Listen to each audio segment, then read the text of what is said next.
Assalamualaikum warahmatullahi wabarakatuh. Waalaikumsalam warahmatullahi wabarakatuh. Selamat pagi. Pagi luar biasa. Selamat siang dan salam sejahtera bagi kita semua. Yang terhormat, Bapak Ibu Manajemen PT Bukit Asam Tbk atau yang mewakili. Yang terhormat, Bapak Ibu karyawan PT Bukit Asam Tbk. Yang kami hormati, pemateri kita Bapak Heru Setiawan selaku GLIRT PT Putra Perkasa Abadi. Dan yang kami hormati, seluruh mitra kerja PT Bukit Asam Tbk dan peserta webinar yang hadir pada siang hari ini. Kami ucapkan selamat datang di acara webinar Ruang K3 Volume 2 dengan tema Bekerja di Ketinggian. Sebelumnya, perkenalkan, saya Richa Pratiwi yang akan memandu acara pada siang hari ini. Sebelum kita lanjutkan, izinkan saya untuk membacakan rundown acara pada siang hari ini. Yang pertama yaitu pembukaan dan dilanjutkan penyampaian safety induction, selanjutnya pembacaan doa, dan dilanjutkan dengan pengumuman Agent SAE Challenge Euro Edition 2024, dan penyampaian materi bekerja di ketinggian oleh Bapak Heru Setiawan, dan dilanjutkan dengan sesi tanya-jawab, dan ditutup dengan games. Bapak Ibu peserta webinar, sebagai komitmen PT Bukit Asam Tbk terhadap keselamatan, mari kita bersama-sama menyimak terlebih dahulu penyampaian safety induction oleh Saudara Juneksa. Kepada Saudara Juneksa, dipersilahkan.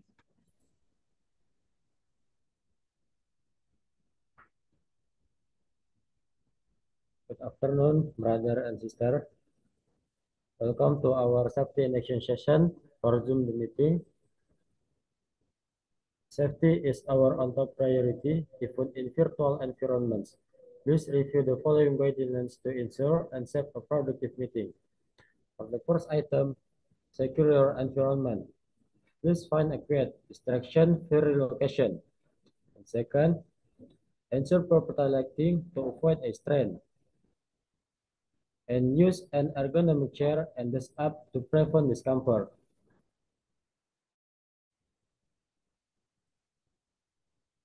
Second, technical consideration. Test your audio and video setting before the meeting. And familiarize yourself with Zoom control for muting, raising hand, and chatting.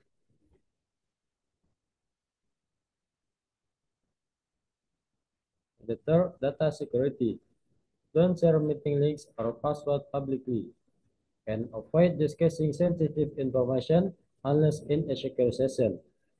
And report any suspicious activity or participant to the host immediately.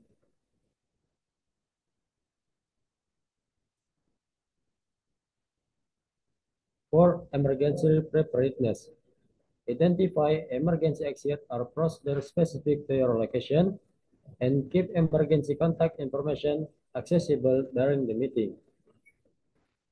In case of technical issue or disruption, follow instruction from the host.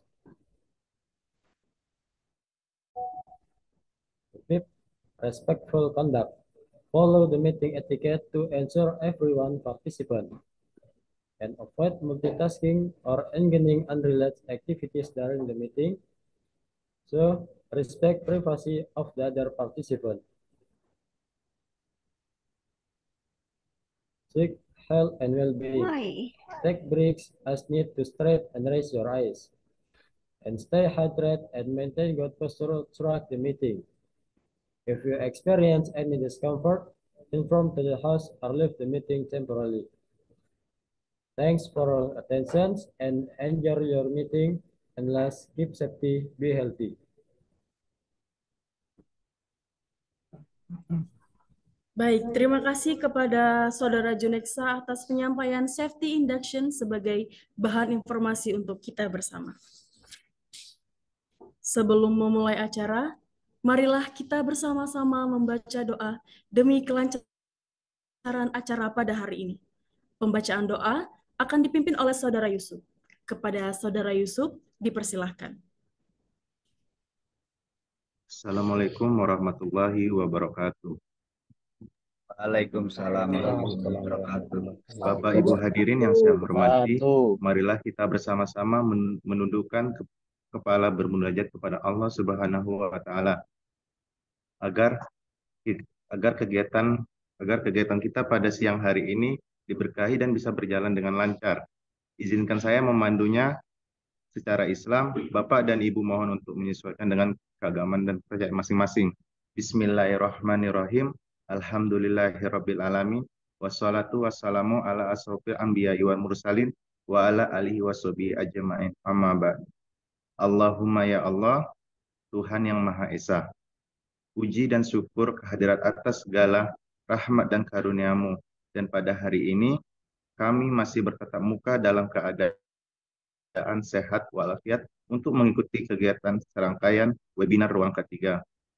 Ya Rahman, yang Maha Pengasih, kami mohon kepadamu ya Allah, berikan kami kekuatan serta kelancaran untuk menjalankan tanggung jawab yang telah diberikan kepada kami, agar kami menjadi hamba yang selalu ikhlas berbuat serta rendah hati dalam segala perbuatan. Ya Mukmin, yang Maha memberi keamanan, kami mohon kepadamu ya Allah, berikan kekuatan serta kelancaran untuk menjalankan tanggung jawab yang telah diberikan kepada kami, menjadi hamba yang selalu ikhlas dan berbuat serta rendah hati dalam segala perbuatan. Ya Aziz, yang Maha Perkasa, sadarkanlah hati kami bahwa keselamatan dan kesehatan kerja adalah milik kita bersama yang membawa dalam keberkahan.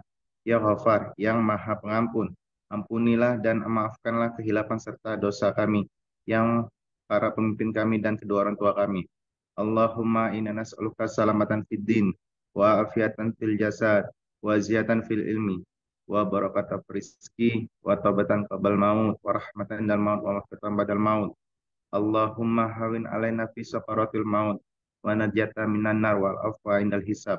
Rabbana la tuzigh qulubana ba'da idh hadaytana wa hab lana min ladunka rahmatan innaka antal wahhab. Rabbana atina fid dunya hasanah wa fil akhirati hasanatan wa qina azabannar wa qina azabannar wa qina azabannar. Subhana rabbi izzati amma yasifun wa salamun alal mursalin walhamdulillahi rabbil alamin. Wassalamualaikum warahmatullahi wabarakatuh.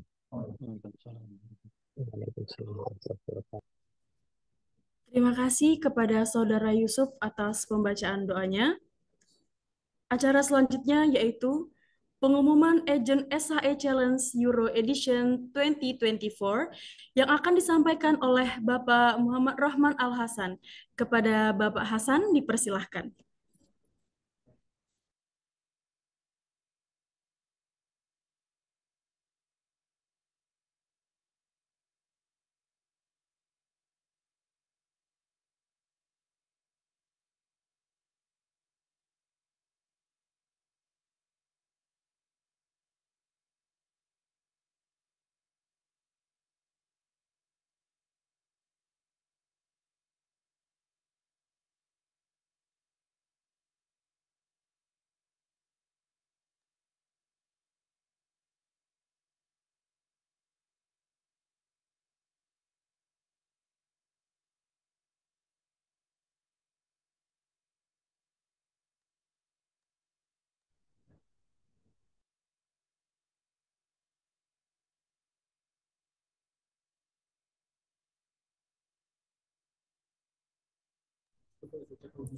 Mohon tunggu sebentar ya, Bapak. Ada kesalahan teknis.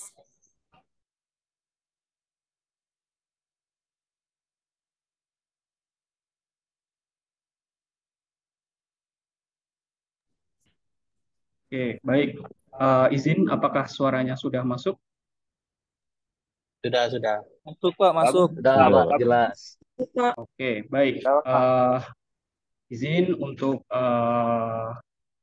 pengumuman Agent SHE Challenge ini, saya izin untuk paparkan ya mengenai Agent SHE Challenge ini, bahwasanya Agent SHE Challenge ini sudah masuk ke edisi kelima ya. Edisi kelima kami inisiatif dari bulan Februari, Maret, April, Mei, Juni. Jadi sampai sekarang itu sudah ada 5 edition. Yang pertama itu kami inisiasi dengan tema yang pertama adalah Family Edition, kemudian di bulan 3 itu ada edisi bulan Ramadan ya, kemudian ada edisi Idul Fitri, kemudian edisi Fatik, dan yang terakhir di sini adalah mengenai edisi Euro 2024. Mengapa kami mengadakan Agency Challenge dengan edisi Euro ini? Tentunya perlu kita ketahui bersama ya, kalau di pertambangan ini banyak sekali pekerja laki-laki yang mungkin sebagian besar mayoritas itu suka dengan bola. Khususnya di Euro 2024 ini antusiasnya akan sangat tinggi dan mungkin akan ada potensi untuk menonton bola daripada mereka beristirahat untuk bekerja di keesokan harinya. Dari itulah hal tersebut mungkin dapat menyebabkan fatigue bagi para pekerja tambang. Maka dari itu inilah mengapa sebabnya kami menginisiasi Agency Challenge Uni Edition ini, yakni tentang Euro X Fatigue. Itu perlu diketahui Bapak Ibu bahwasanya Agency Challenge ini bersifat wajib ya bagi Agency dari angkatan 1 sampai 10.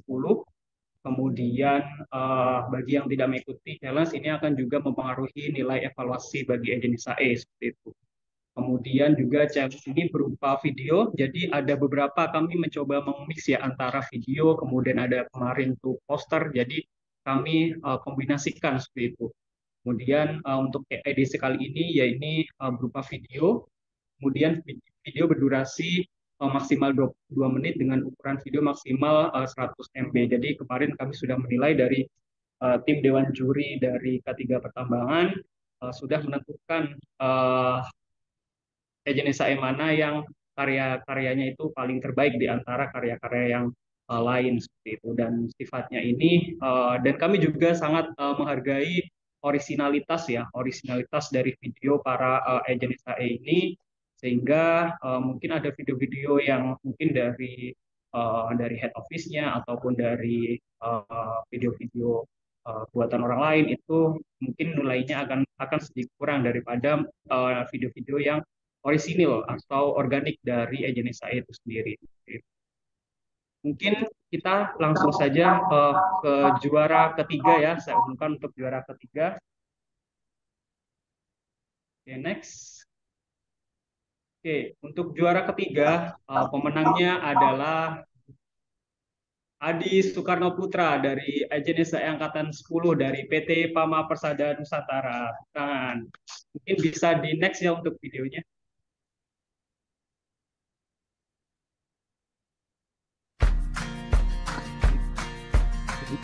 Halo Sobat Angin SAE, euforia sepak bola telah kembali di tanggal 14 Juni sampai 14 Juli ya. Tentunya kita sebagai pekerja tambang harus tetap bijak menjaga pola istirahat sehingga selalu siap untuk bekerja. Ingat selalu keluarga menunggu di rumah dengan selamat. Berikut adalah ilustrasi jika terjadi keadaan fatigue saat kita mengoperasikan unit.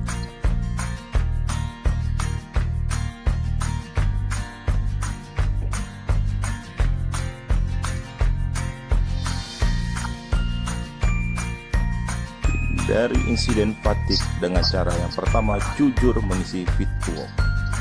Lalu yang kedua, teman-teman lakukan napping sleep selama 15-20 menit di jam istirahat untuk membalikan fungsi tubuh kita saat bekerja. Yang ketiga, kenali gejala-gejala fatigue yang terjadi pada diri kita. Apabila mengalami kurang konsentrasi, lesu ya, segera menepi tempat aman, yaitu di rest area yang tersedia. Segera istirahat sampai kondisi mental, tubuh, dan emosi kita kembali pulih untuk melaksanakan pekerjaan selanjutnya. Jangan lupa yang keempat, laksanakan cek fatigue atau cek bugar di jam kritis yang dilakukan oleh pengawas dengan mengisi form tersebut secara jujur sehingga kita bisa tercegah dari insiden akibat fatigue. Ya Sobat Agen SAE, itu adalah 4 tips bagaimana cara mencegah insiden fatigue di masa Euro ya, yang sampai hobi kita malah mencelakakan kita. Sobat Agen SAE, harus jujur jika fatigue. Oke, itu mungkin juara yang ketiga, mungkin bisa lanjut untuk juara kedua dari Agent SAE Challenge Uni Edition, yakni adalah Yusuf Agus Sugiono dari Angkatan 6 dari PT Putra Perkasa Abadi.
Apa ini bro?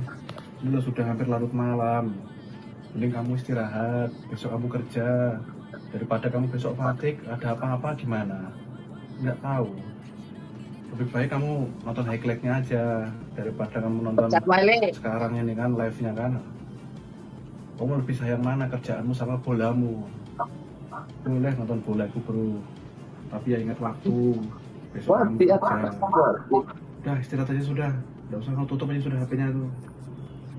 Besok lagi aja nonton highlight-nya aja. Sekarang istirahat.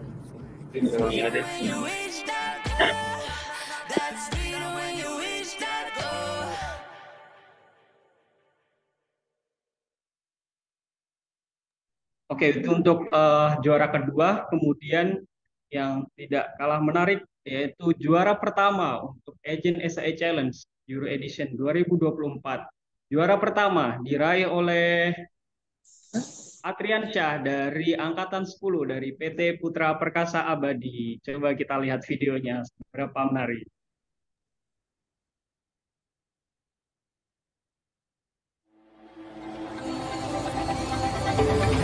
We got our secrets hidden inside our bones. Starlight that bleeds when all of the lights come on. It's a beautiful miracle. How you lift me up when I feel low. Beautiful, everglow. Now I'm shining like a Selamat malam Bapak. Mohon maaf ini udah jam istirahat ya. Masih ada jam istirahat. Bapak sih berapa? Besok? Pagi. Ini udah jam 10 kok. Sesuai aturan mungkin kita semua aktivitas tidak ada lagi lobby kan. Silakan istirahat ya.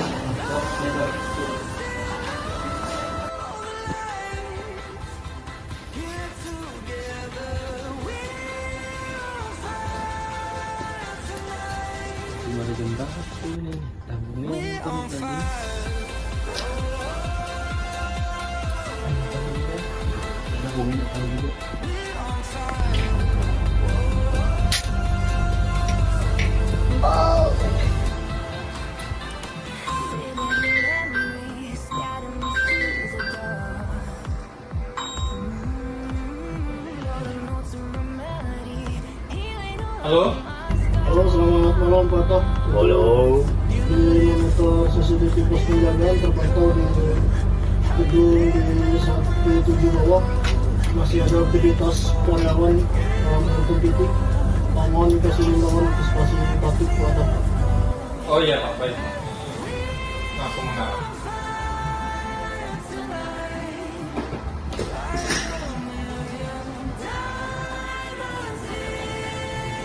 Pak, lagi apa Pak? Alamatnya. Tadi kan udah ditugas security Pak ya. Ini udah jam istirahat juga ya. Besok kan kerja. Jadi istirahat Pak ya. Ya nanti kalau nggak istirahat itu nggak usah kerja. Ya, matiin Pak. Sini, remote-nya ambil ya. Biar selesai istirahat ya.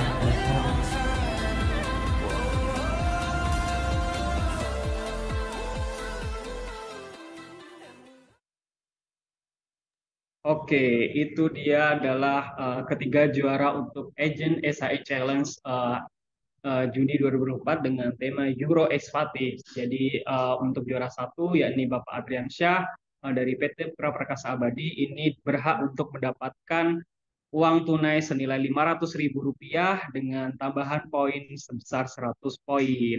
Kemudian untuk juara dua dari Bapak Yusuf Agus dari PT Praperkasa Abadi Angkatan 6 ini berhak mendapatkan uang tunai sebesar Rp400.000 dan juga 90 tambahan poin nilai. Dan juga yang terakhir dari Pak Adi Soekarno Putra, ini dari PT Pama Persada Nusantara Angkatan 10, ini berhak mendapatkan uang tunai senilai Rp300.000 dan juga 80 tambahan poin nilai. Nah, mungkin itu saja, sehingga mungkin dari pengumuman ini bisa meningkatkan motivasi dari JNSAE. Mungkin di bulan selanjutnya akan ada, tunggu saja untuk temanya, mungkin akan ada tema narkoba ya untuk bulan Juli ini.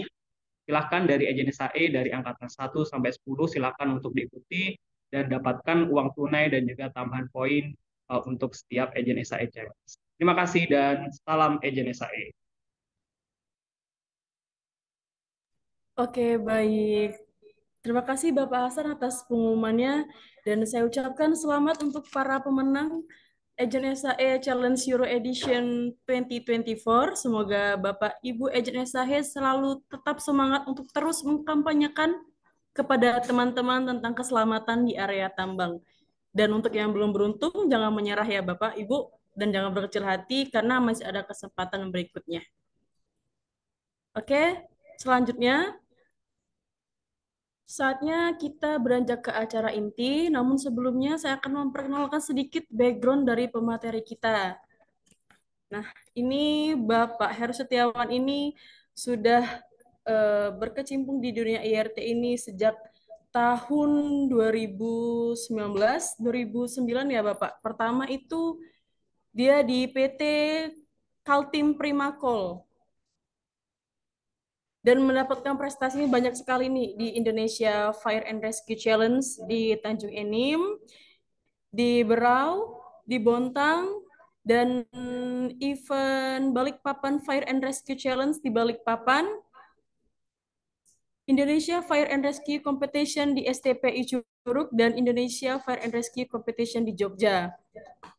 Kita tangan dulu dong untuk Bapak pemateri kita ini, sangat berkompeten sekali.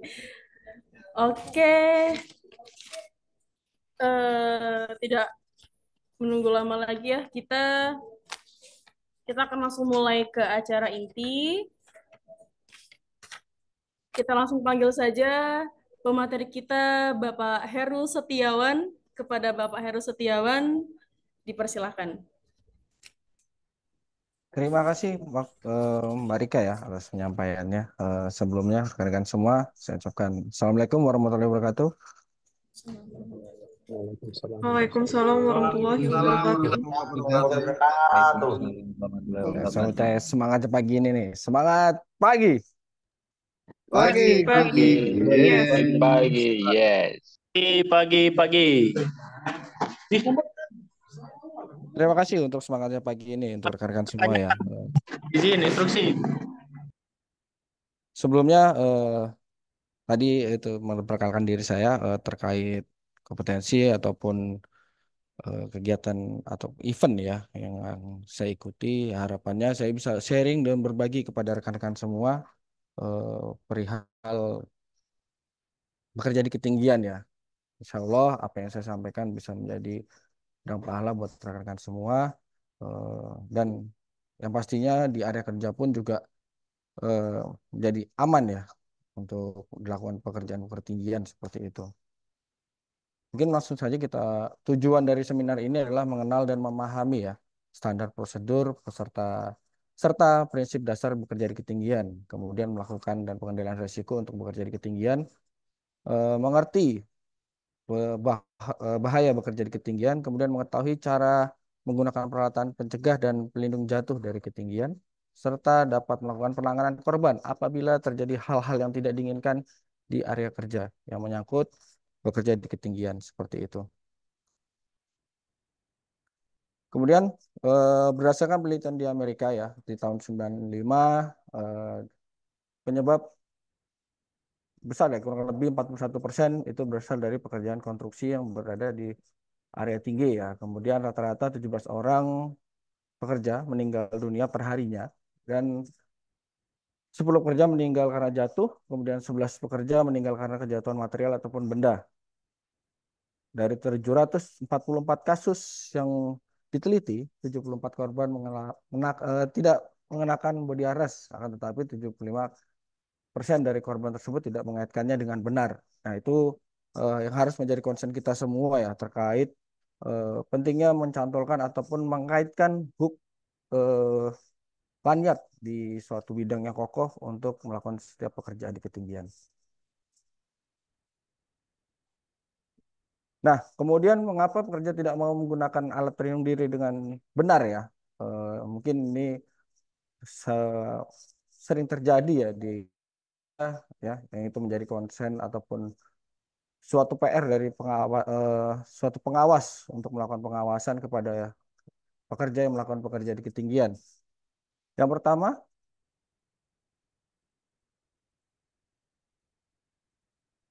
mungkin pekerja tidak memahami resiko yang akan terjadi, Pak. Kemudian motivasi yang tidak tepat, terlalu overconfidence dengan apa yang biasa mereka lakukan. Ya. Dia tidak memahami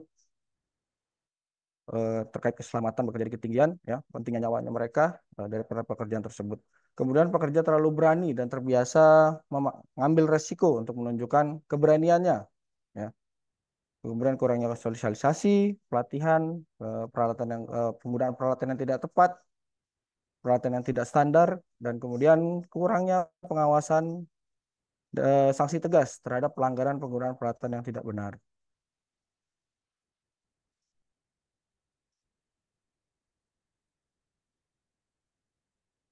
Bahaya dapat terjadi ya disebabkan oleh peralatan pelindung diri yang rusak, disebabkan oleh rantai kerja catwalk atau scaffolding yang tidak stabil, kemudian tidak ada handrail yang tidak standar, kemudian perkakas dan peralatan yang terjatuh atau yang berada di bawah personil ya, yang bekerja di bawahnya, kemudian penyalahgunaan material, muatan ataupun material yang tidak sesuai, kemudian disebabkan kerusakan pada anak tangga ataupun titik pegangan.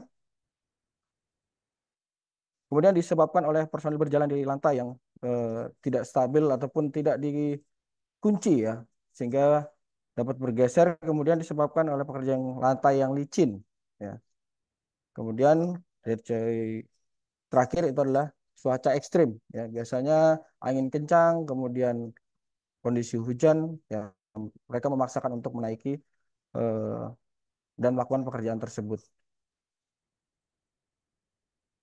Kemudian resiko yang akan terjadi, yang pertama yang paling ringan itu adalah terkilir, Pak. Tergantung daripada ketinggian yang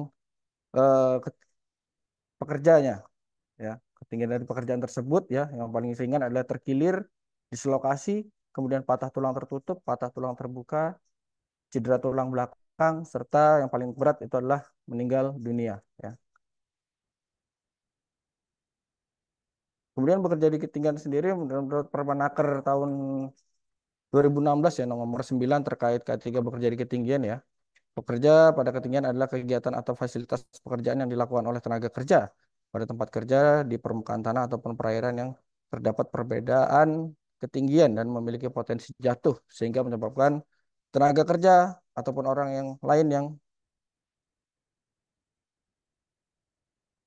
yang berada di tempat cedera ataupun meninggal dunia dan menyebabkan kerusakan harta benda. Nah, wilayah bekerja ketinggian sendiri itu mencakup ada 3 ya. Wilayah berbahaya merupakan daerah pergerakan tenaga kerja dan barang untuk menggerakkan vertikal, bergerak horizontal, dan titik penambatan. Serta wilayah waspada merupakan ke daerah antara wilayah bahaya dan wilayah aman yang luasnya diperhitungkan sedemikian rupa agar benda yang terjatuh tidak masuk ke wilayah yang aman. Ya, mungkin teman-teman semua bisa memberi kade ataupun memberi safety line ya. Setiap ada pekerjaan yang berisiko tinggi tertimpa material yang dari atas seperti itu. Kemudian wilayah aman sendiri merupakan daerah yang terhindar dari kemungkinan kejatuhan benda ataupun tidak mengganggu aktivitas tenaga kerja.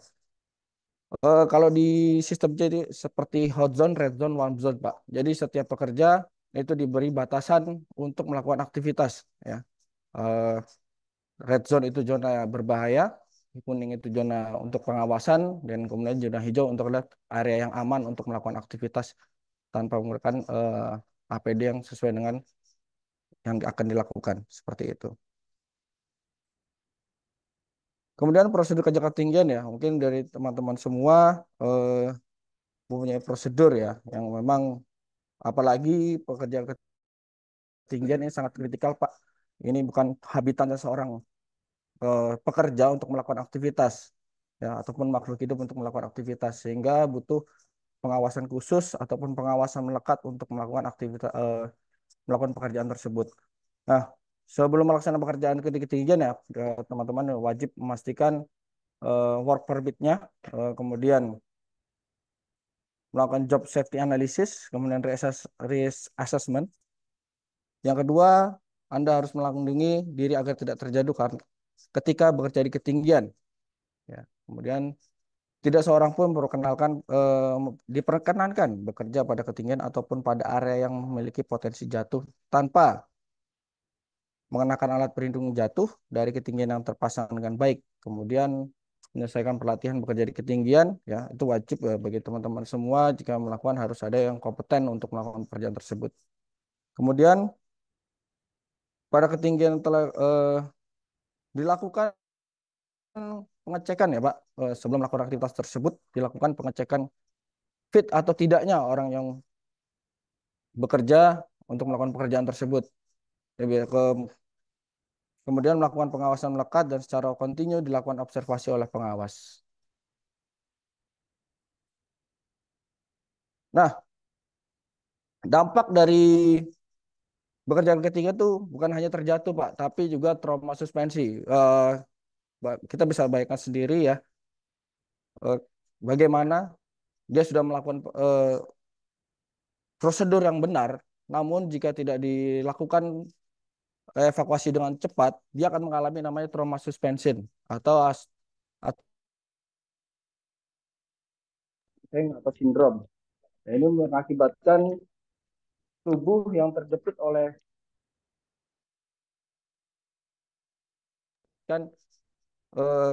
kelumpuhan, bahkan bisa menyebabkan kematian seperti itu, Pak. Nah, pentingnya itu segera dievakuasi ya apabila terjadi hal seperti pada gambar ya, karena yaitu 2 poinnya kuncinya itu terbatasnya gerak saat tergantung di harness. Kemudian terjepitnya pembuluh darah oleh strap di bagian pangkal paha, terjepitnya pembuluh darah seperti itu.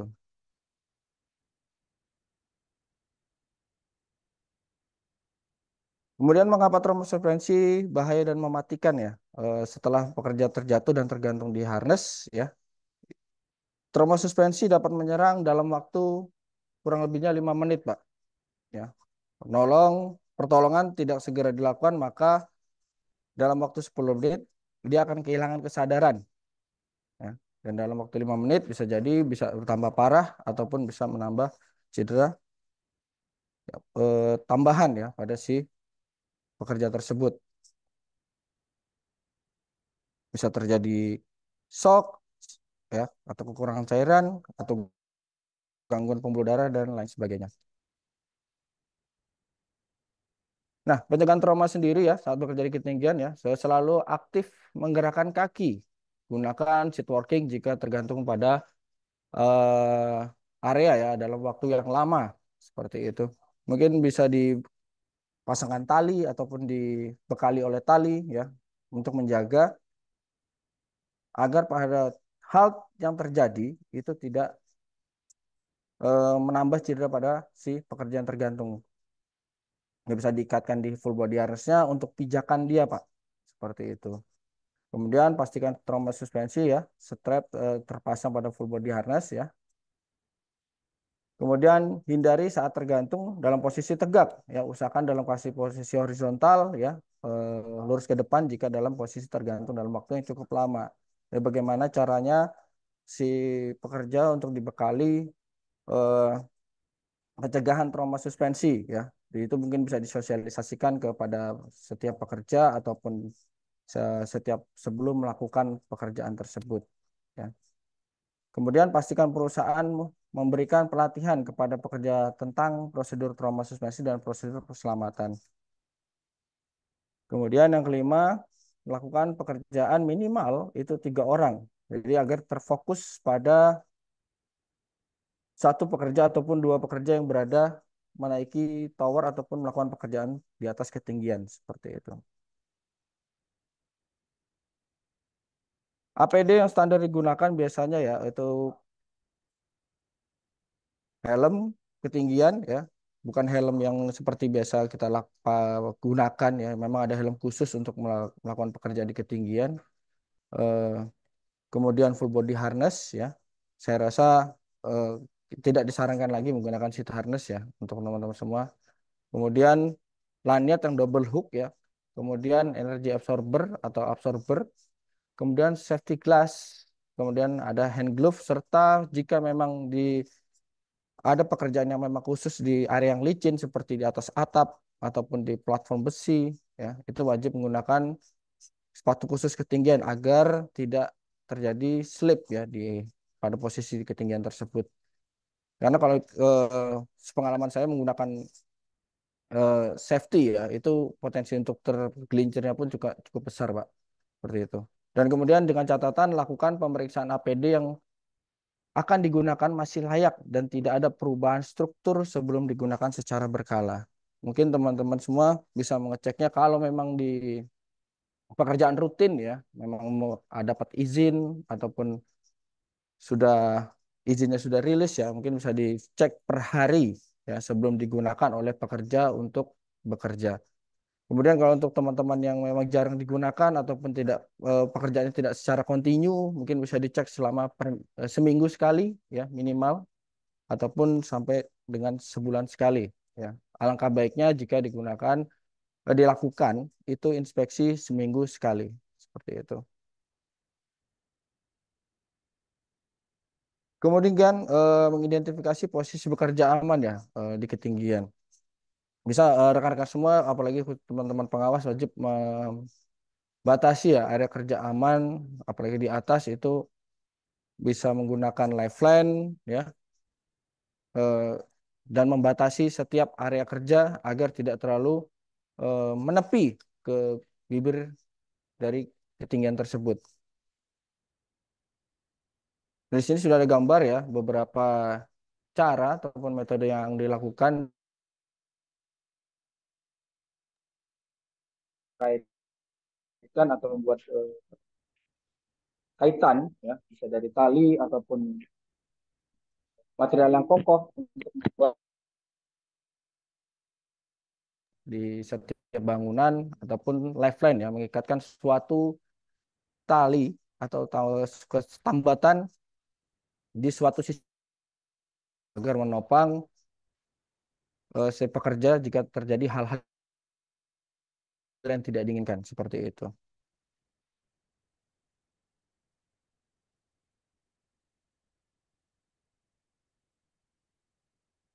Kemudian setiap pengawas ataupun pekerja wajib mengidentifikasi area kerja aman di ketinggian ya. Sebelum menaiki area kerjanya wajib mengecek apakah tangganya kokoh, scaffolding yang digunakan itu sudah diinspeksi atau belum, kemudian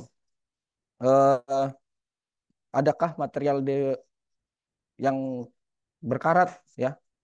Jika memang ada seperti itu segera laporkan ke pengawasnya untuk dilakukan tindakan perbaikannya ya, agar semua pekerjaan yang kita lakukan itu berjalan dengan aman dan selamat. Kemudian seperti gambar yang di sisi kanan ya, itu ada contoh yang kurang tepat ya, menggunakan satu hook untuk bekerja di ketinggian, ya. Kemudian batas minimum mencantolkan hook itu adalah di atas pinggang minimal, ya, di atas pinggang, tidak boleh di bawah ataupun di bawah pinggang, seperti itu. Kemudian setiap menaiki anak tangga, pastikan semuanya itu kokoh, tidak ada deviasi, ya, daripada material yang akan kita gunakan untuk naik, ya. Dilakukan inspeksi oleh setiap pengawas ataupun para pekerja yang akan melakukan pekerjaan tersebut. Jika menggunakan scaffolder, pastikan pada saat melakukan P5M ataupun safety talk, ya, di area kerjanya sebelum mulai pekerjaan itu selalu diingatkan untuk melakukan eh, pengamanan area jika menggunakan scaffolder ataupun menggunakan kren, ya, ataupun menggunakan manito, seperti itu.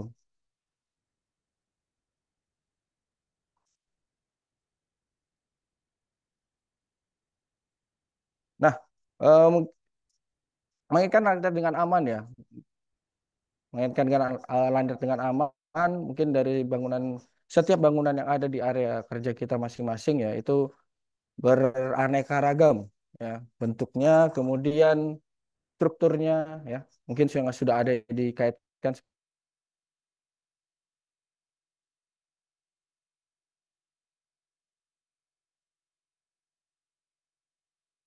untuk penyangga ataupun anchor point untuk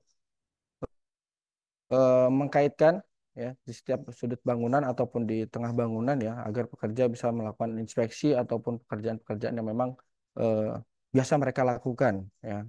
Namun jika memang itu tidak ada, teman-teman bisa, tadi saya sudah sampaikan, membuat lifeline, ya, mengikat di suatu sisi bangunan ke sisi bangunan lain untuk tambatan rekan-rekan semua ataupun eh, karyawan untuk bekerja dengan aman.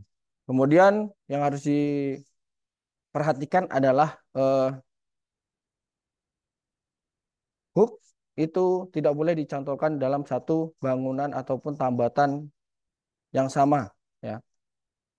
Harus dipisah ke tambatan satu ke tambatan yang lain agar jika terjadi hal-hal yang tidak diinginkan ataupun kegagalan dari fungsi alat tersebut, ya, itu bisa menahan ataupun menopang si pekerja dari terjatuh dari ketinggian.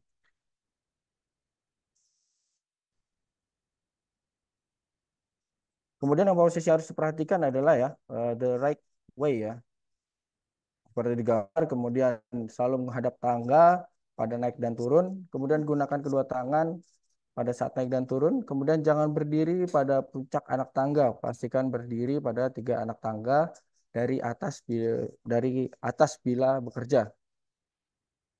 Itu untuk bekerja aman menggunakan tangga yang lipat, ya, dengan semua. Nah, kemudian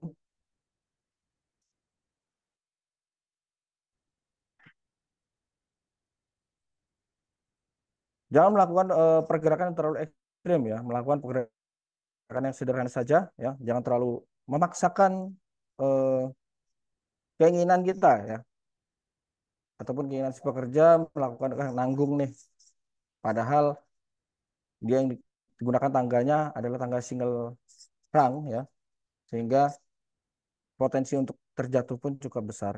Jika menggunakan tangga rung ini mungkin bisa dikaitkan ataupun dibuat pasak bawahnya, Pak. Ya.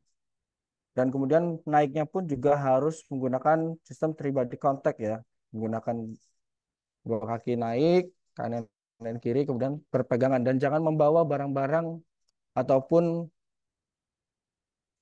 material, ya, pada saat menaiki suatu anak tangga ataupun menaiki suatu bidang untuk melakukan pekerjaan di ketinggian. Dan yang sering terjadi itu adalah melakukan setiap pekerja lupa, ya, ataupun lalai dalam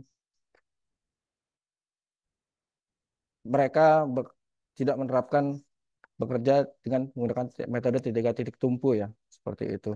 Sehingga itu pun menjadi potensi eh, terjadi suatu hal terjatuh dari ketinggian.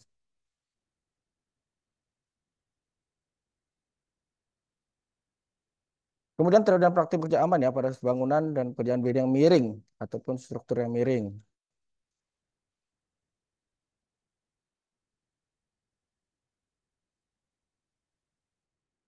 Bekerja ya, pekerja pada atap bangunan yang bersisi miring, curam hanya dapat dilakukan oleh pekerja-pekerja yang fisiknya kuat, ya sehat jasmani, ya, memang tidak sakit, dan kemudian dilakukan pengecekan secara rutin per 2 jamnya. Kalau di tempat kita seperti itu Pak ya.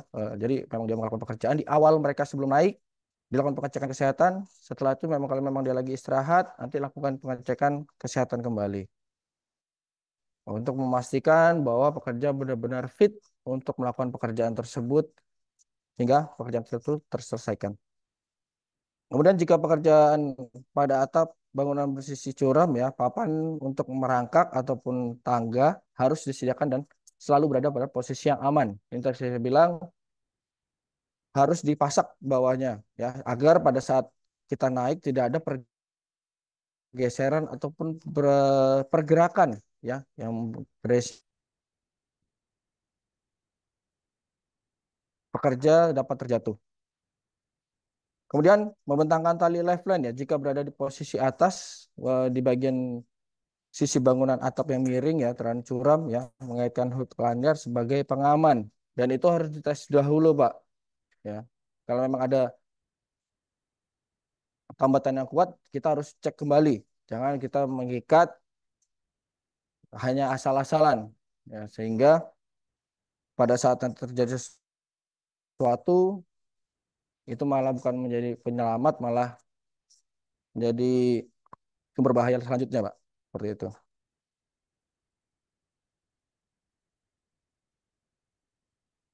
Kemudian atap bangunan yang curam ya, jika pekerjaan pada atap bangunan berisi miring curam ya dikerjakan, maka secara praktis pelantaran kerja atau platformnya untuk bekerja sesuai dengan syarat-syarat yang harus disediakan.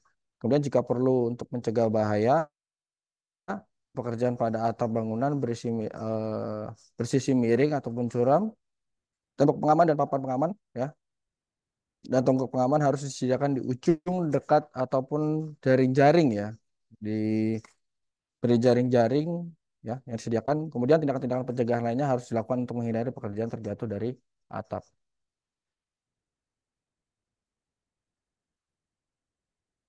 Kemudian atap yang bangunan yang mudah pecah ya, ini metodenya juga sama Pak, mungkin bisa dilakukan apa namanya, pemasangan jaring-jaring ya pada di area bangunan yang memang pijakannya rapuh ya, memang dirasa itu memang tidak perlu harus dipasang, yang perlu harus dipasang ya, seperti minimal alat pengaman seperti tangga, kemudian papan berat sediakan. Kemudian tangga papan perangkah ya ataupun scaffolding ya harus berada pada posisi yang benar dan aman. Ya, saya kita temukan mungkin saya lakukan observasi di perusahaan sebelumnya ya, itu masih ada temuan yang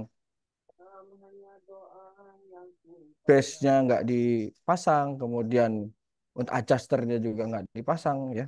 Jadi memang hanya apa namanya frame-nya saja ya, tambahan-tambahannya tidak dipasang ya.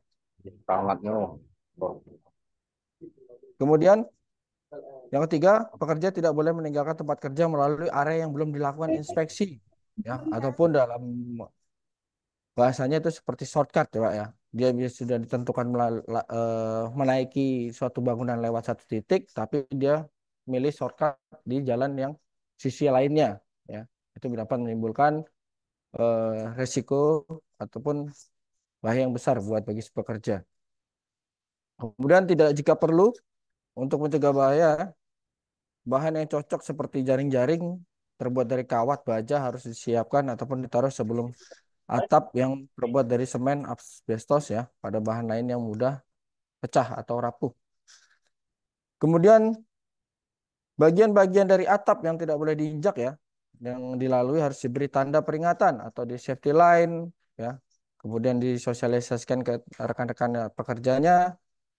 Kemudian diberi tagging ya untuk tidak dilalui oleh pekerja yang bekerja di atas ketinggian.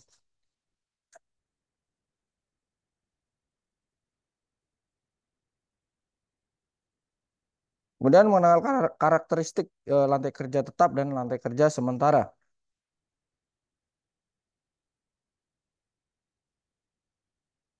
Nah, di sini ada contoh ya lantai kerja tetap ya. Yang pertama adalah pemasangan dinding pada tembok pembatas pagar aman ya. Yang memang untuk pekerjaan yang dilakukan untuk berulang kali ataupun sering dilakukan di area tersebut. Kemudian memiliki jalur masuk dan keluar yang aman dan ergonomis. Kemudian tiga, memastikan panjang tali pembatas ataupun gerak tidak melebihi jarak antara titik angkur dengan tepi bangunan yang berpotensi jatuh. Jadi dikasih space kurang lebih 30 cm lah dari bibir tebing ya. Ataupun kalau memang mau lebih aman lagi kurang lebih 50 cm. Kemudian upaya mengurangi dampak jatuh dari ketinggian dapat menggunakan alat penahan jatuh korektif ya, berupa jaring ataupun bantalan.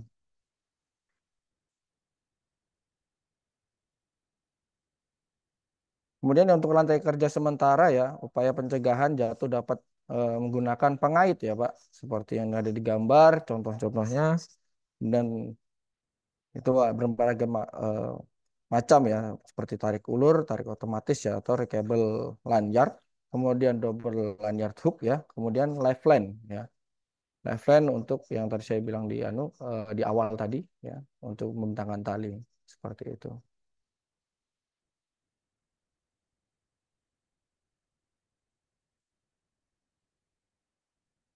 Nah, kemudian alat penahan jatuh ya, alat penahan jatuh perorangan serta alat penahan jatuh kolektif. Ya, ada dua tipe.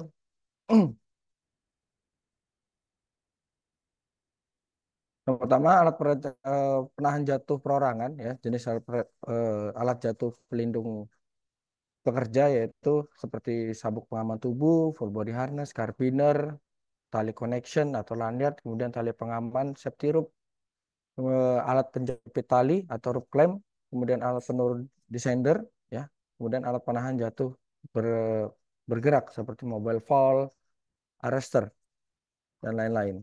Kemudian untuk alat penahan jatuh kolektif ya, yang pada umumnya yang digunakan adalah untuk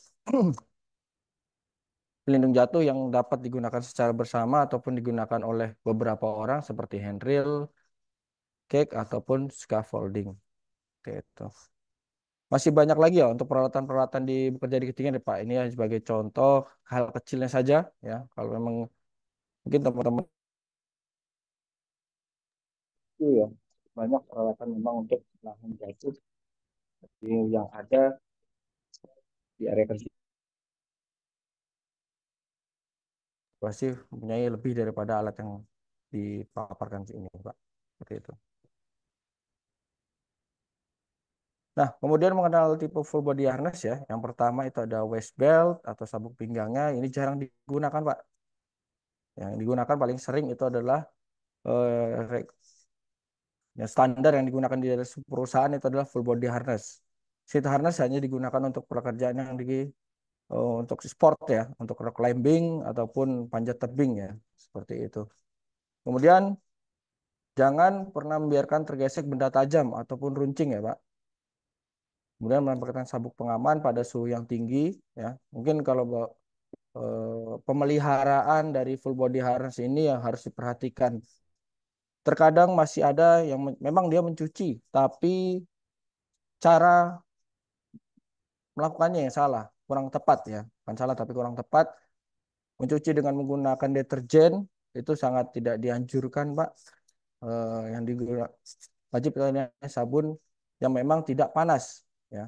Deterjen tidak disarankan kalau memang posisinya kotor atau bau tidak sedap ya, itu bisa digunakan seperti sabun seperti apa sabun cair ya, yang memang seperti pencucian piring dan sebagainya itu bisa digunakan. Dan menjemurnya pun juga tidak langsung di terik matahari, ya, hanya diangin-anginkan saja, guna untuk menjaga belt dari harness ini tidak rapuh ataupun tidak mengalami getas ya, seperti itu. Kemudian jika memang terkena material chemical ya, itu dibersihkan kemudian harus dibilas lagi dengan air sabun. Bukan deterjen tapi air sabun. Dan kemudian dicek secara berkala ya untuk rekan-rekan semua. Kalau memang tidak digunakan yang pada harness ya, yang dicek secara berkala ya. Mungkin kalau memang digunakan itu sehari ataupun dalam satu ingin digunakan sehari sebelum digunakan wajib dicek kembali. Kemudian menaruh di tempat yang tidak terkena bahan kimia tadi sudah disampaikan. Kemudian pembebanan yang terlalu berlebihan pada gear loop ya, di ringnya, kalau bahasa kami itu di ringnya. Di ringnya itu diperhatikan biasanya terjadi korosif ataupun terjadi retakan ya. Jika memang dilakukan sudah digunakan berkali-kali ya, itu wajib dicek di ringnya karena nyawa pekerja ada di ring tersebut. Next.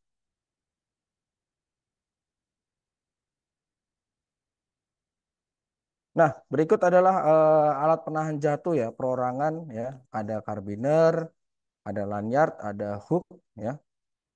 Kemudian ada rope, kemudian ada descender figure 8 ya. Serta ada roller gliss ataupun mobile file arrester.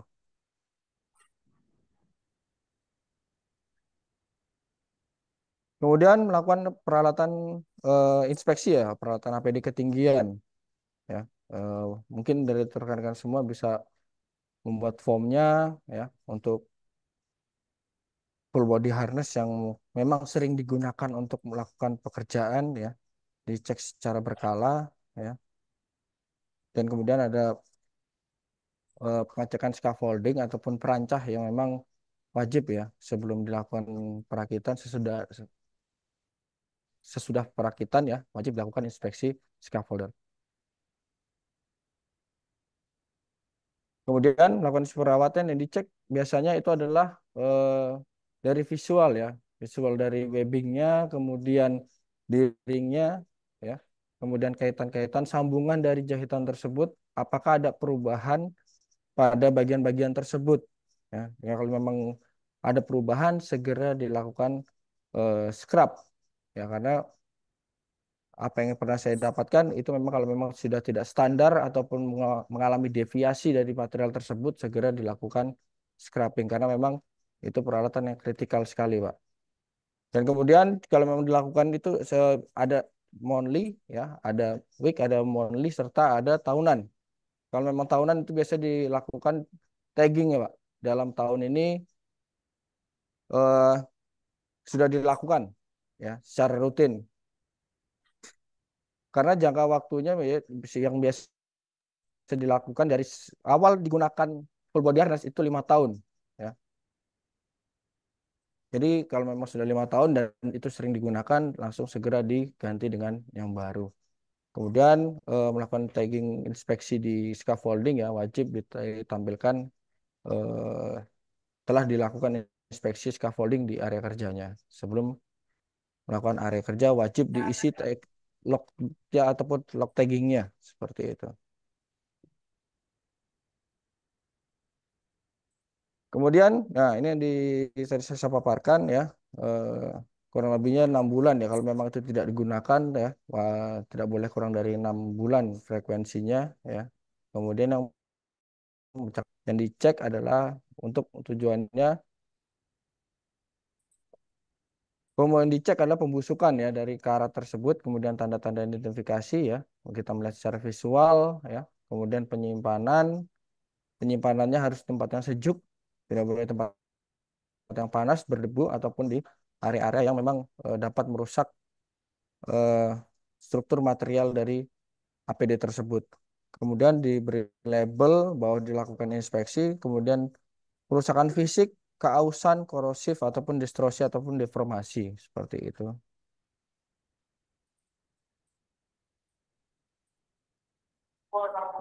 Nah, tadi sudah saya paparkan ya terkait pemeriksaan safety harness ya. Pemeriksaannya kausan pergerakan vertikal, kemudian buckle-nya ya. Apakah ada kerusakan, apakah ada bekas goresan ya. Kalau memang ada sesuatu yang memang berpotensi besar terjadi kerusakan ya, segera langsung scrap saja, Pak. Kemudian automatic locking hooknya ya. Setiap masing-masing harness itu berbeda-beda tergantung merek ataupun pabrikan yang membuat full body harness tersebut.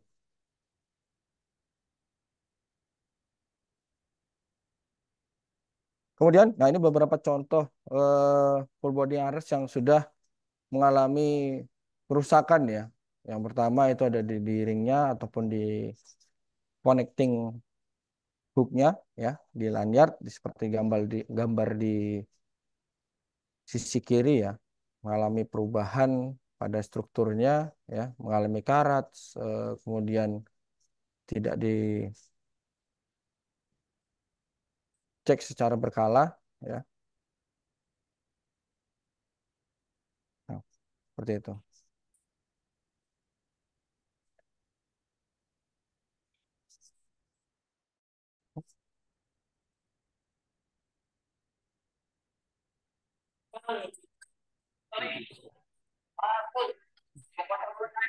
Nah, ini beberapa contoh tadi sudah di. Nah, oke.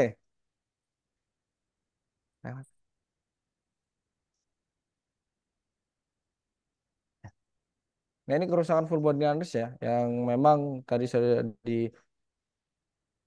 disampaikan. Kemudian setiap inspeksi full body harness itu ada keterangan pembuatan dari full body harness tersebut. Ya, di situ ada keterangan kalau memang jangka sudah 5 tahun setelah digunakan bisa dilakukan penyekrapan. Ya, kalau memang jarang digunakan masih bisa di range waktu yang ditambahkan ya, ataupun ditambah kurang lebih 2 tahun, setahun atau 2 tahun seperti itu. Kalau memang jarang digunakan. Kemudian cara penggunaan full body harness ya, yang sesuai, yang benar ya, pastikan dulu dicek sebelum digunakan. Ya, dicek ya kembali setelah digunakan. Kemudian sebelum digunakan ya. Kemudian kelengkapannya, strapnya ya, jangan sampai ada yang memang terdapat deviasi, namun kita tetap memaksakan untuk memasang ataupun menggunakan full body harness tersebut. Ya, karena itu adalah APD kita bekerja di ketinggian. Kembali lagi, itu bekerja di ketinggian bukan habitat seorang pekerja untuk melakukan aktivitas. Sehingga APD yang memang bekerja di ketinggian itu wajib diinspeksi secara khusus ya, rekan-rekan semua. Pastikan buckle-nya terkaitkan dengan aman ya, di strap dada, strap bahu, kemudian strap pinggang serta strap paha tidak ada yang apa ya bahasanya ya, muntal ya, tergulung ya, pastikan posisinya nyaman. Yang dicontoh di gambar itu adalah mungkin rekan-rekan semua itu bilang kalau full body harness untuk para pekerja bangunan ya. Memang bermacam-macam bapak-bapak semua untuk pekerja full body harness ya, tergantung merek ya. Ada yang comfort, ada yang memang untuk pekerjaan yang memang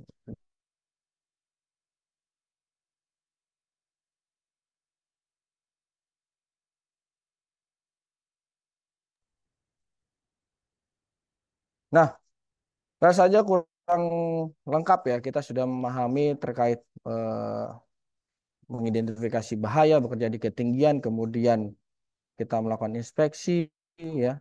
Seperti apa tindakan kita melakukan pekerjaan-pekerjaan tersebut agar bekerja aman dalam segala aktivitasnya ya.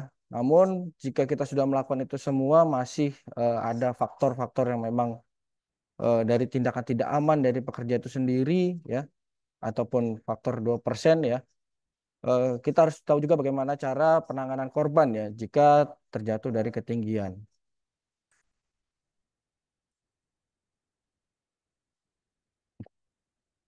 Yang pertama itu biasanya terjadi perubahan bentuk ya atau nyeri dan kaku, terdapat suara berderik ya, pembengkakan, memar serta ujung jari terlihat, kemudian persendian sulit digerakkan, mati rasa dan kelumpuhan serta perubahan sirkulasi dari bagian yang diinstal. Ini biasanya kompleks ya Pak. Pekerja di ketinggian itu apa yang tadi disampaikan itu bisa terjadi di hal-hal terjatuh dari ketinggian.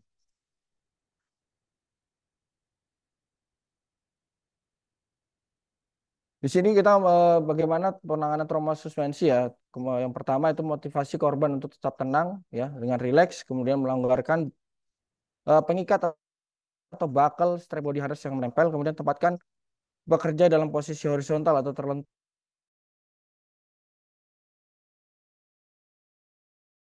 Serta lakukan pertama jangan membaringkan korban di lantai ataupun di atas tandu ya. Bila korban langsung dibaringkan, maka akan memicu hal namanya reflow syndrome.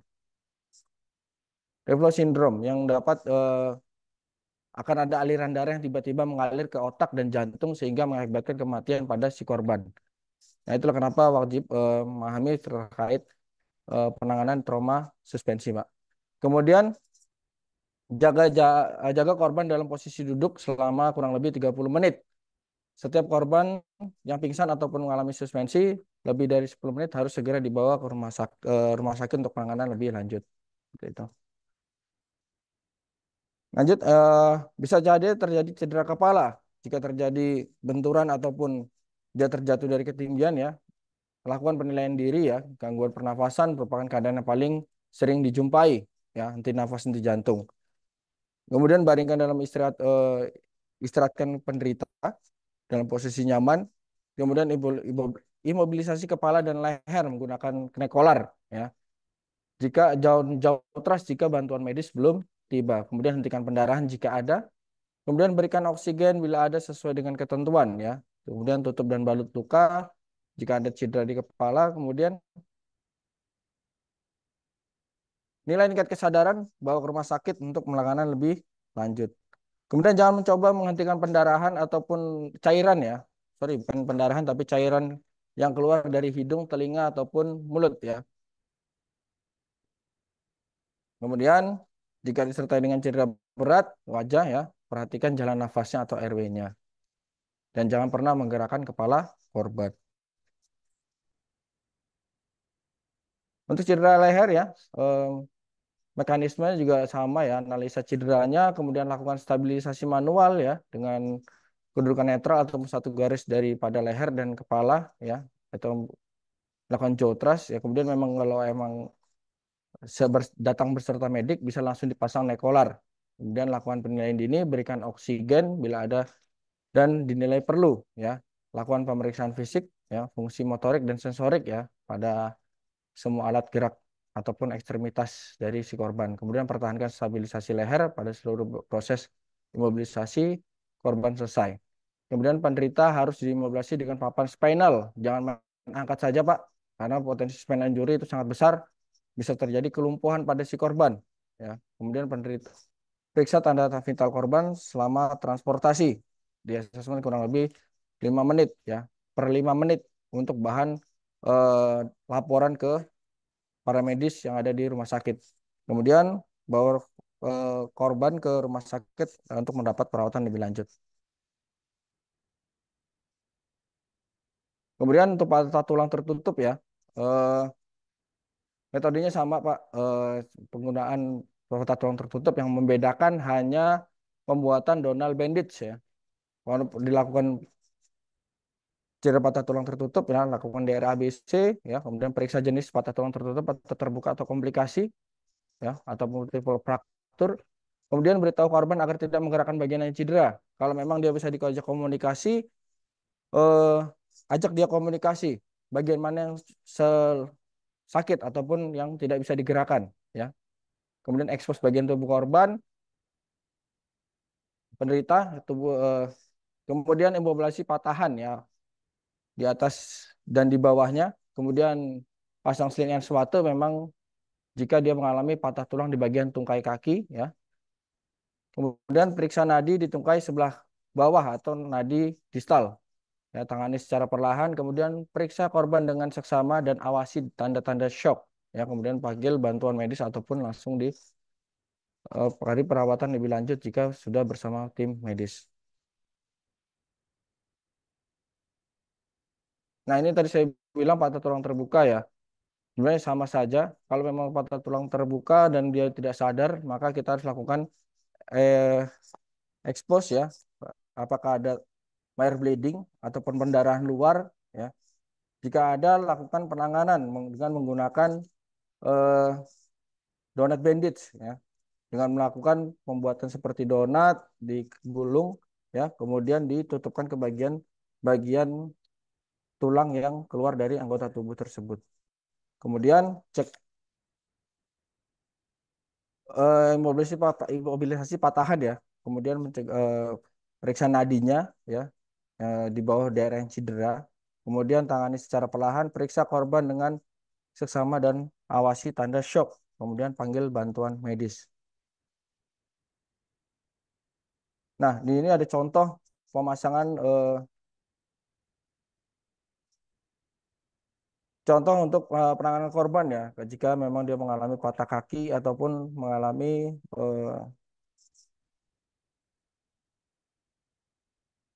deviasi, deformity, ya, di bagian atau ekstremitas bagian bawah ataupun anggota gerak tubuh bagian bawah, ya. Dicek dulu, diekspos, kemudian stabilkan posisinya, ekspos daerah cedera. Kalau memang ada pendarahan, tangani dulu, kemudian cek nadi di ujung pangkal kaki, kemudian ukur bagian kakinya, ya. Sesuaikan agar tidak terjadi pergerakan, ya. Usahakan tidak menggerakkan kaki pada saat korban ditemukan, ya. Dengan tujuan memasang rigid, ya, ataupun sling and swat, ya, itu untuk mengurangi pergerakan daripada cedera korban. Next.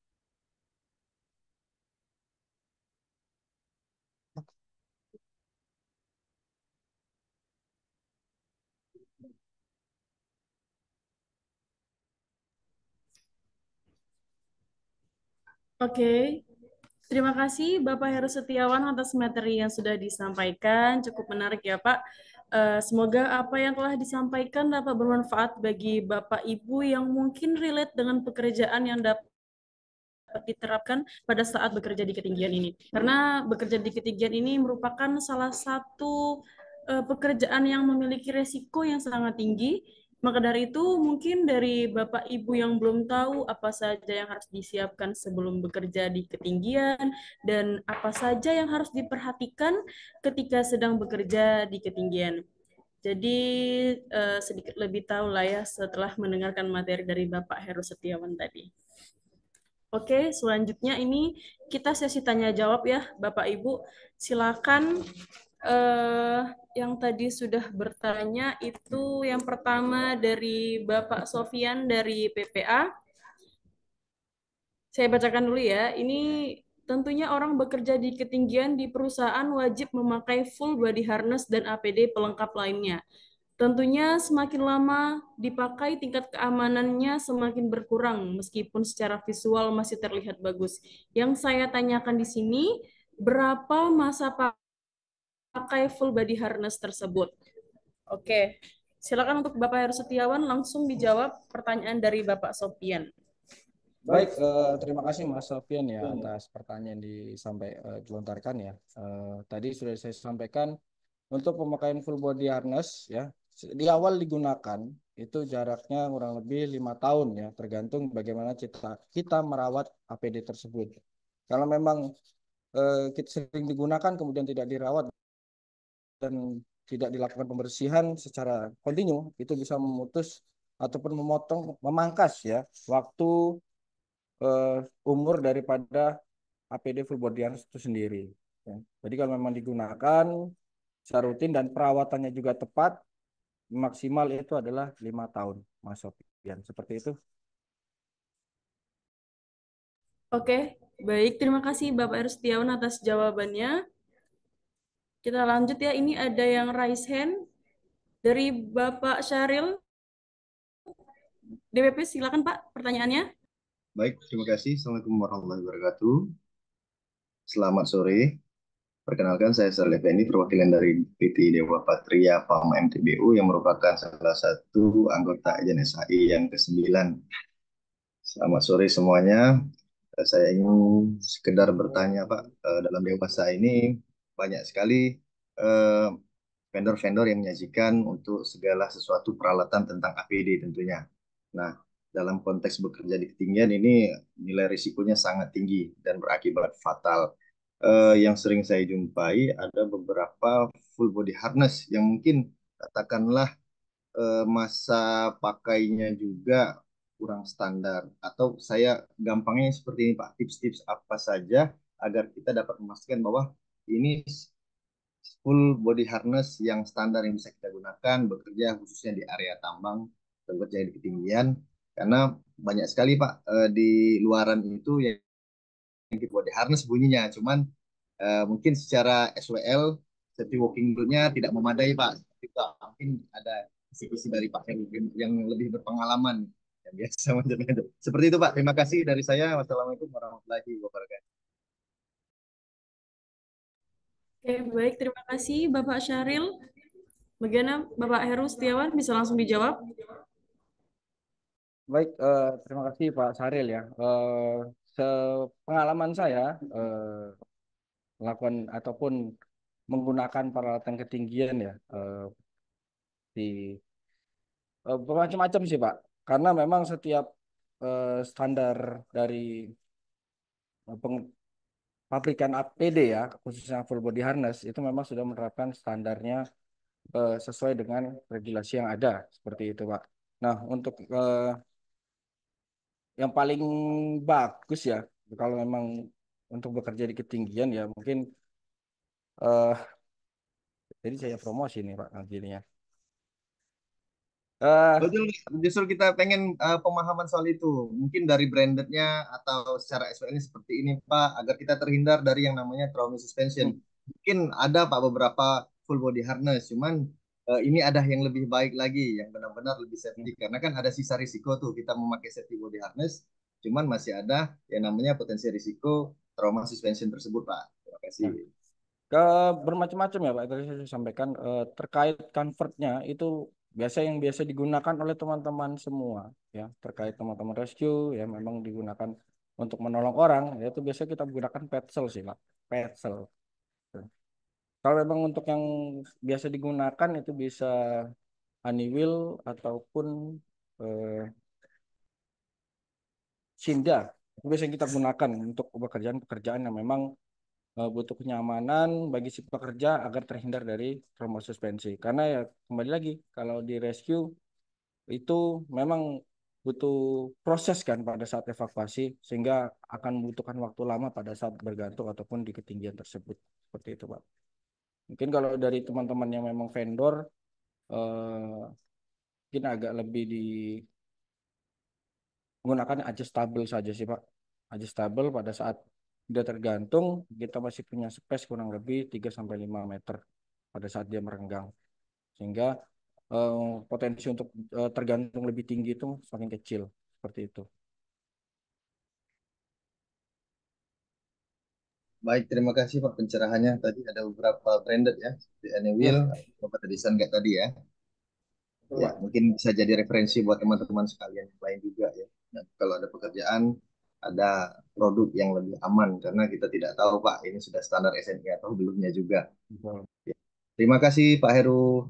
Sama-sama Pak Syahril.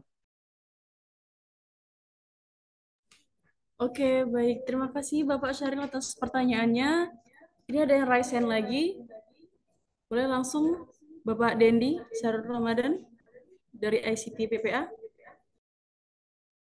Baiklah, sebelumnya saya perkenalkan diri terlebih dahulu. Assalamualaikum warahmatullahi wabarakatuh. Perkenalkan nama saya Dendi Syahrul Ramadan dari IT PTA Set Bukit Asam.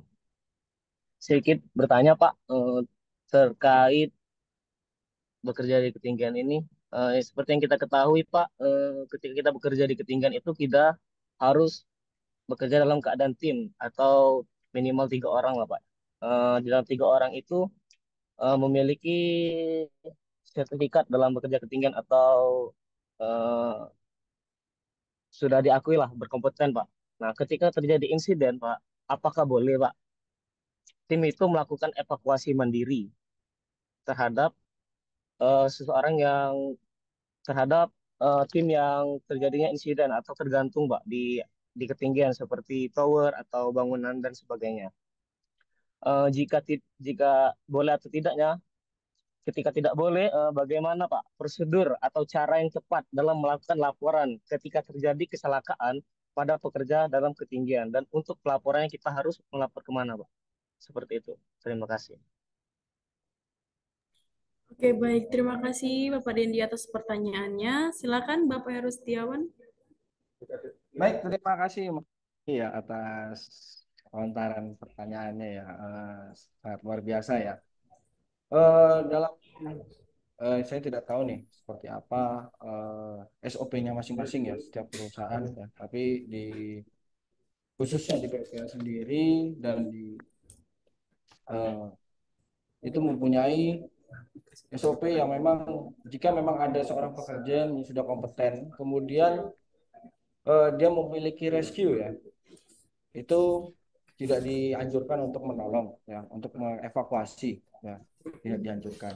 Namun dalam kondisi support ya memang harus secara prosedur emergency pun wajib memanggil tim emergency yang ada di area suatu area kerja. Nah, untuk evakuasi itu wajib dari tim rescue sendiri karena memang dia dari segi evakuasi memang sudah terlatih ya dengan tim Basarnas ya, mungkin dari teman-teman IRT itu sudah melakukan pelatihan seperti itu. Dan untuk teman-teman yang istilahnya kompetensinya di ketinggian tinggal ditambahkan lagi Mas ya untuk pekerja apa namanya sertifikasi evakuasi ya. Gitu. Kalau untuk support sih diperbolehkan ya, untuk support peralatan karena dia paham terkait yang dibutuhkan pada saat evakuasi seperti itu. Oke, terima kasih Bapak Heru Setiawan atas jawabannya.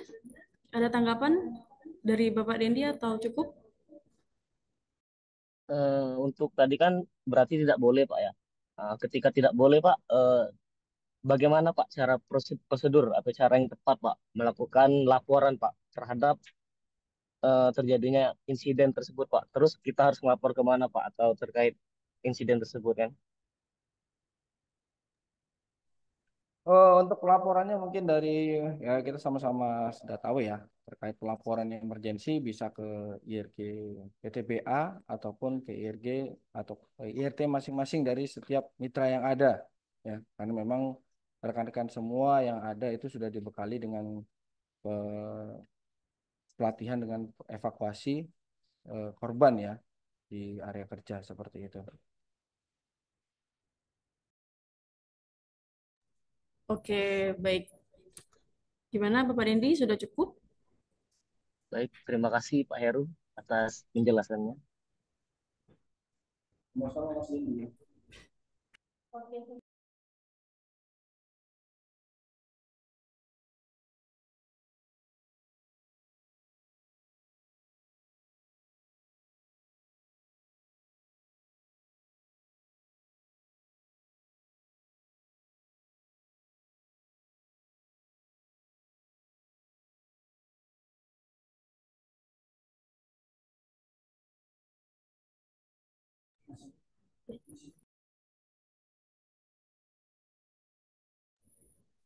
Oke, pertanyaan selanjutnya saya bacakan dari Bapak Adi dari Pama BTSJ.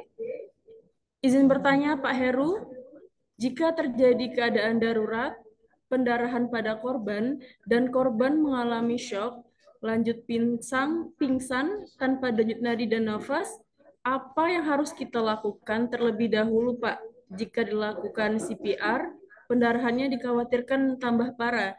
Namun jika tidak dilakukan CPR, segera golden time-nya untuk pertolongan korban terlewat. Terima kasih. Silakan Bapak Heru.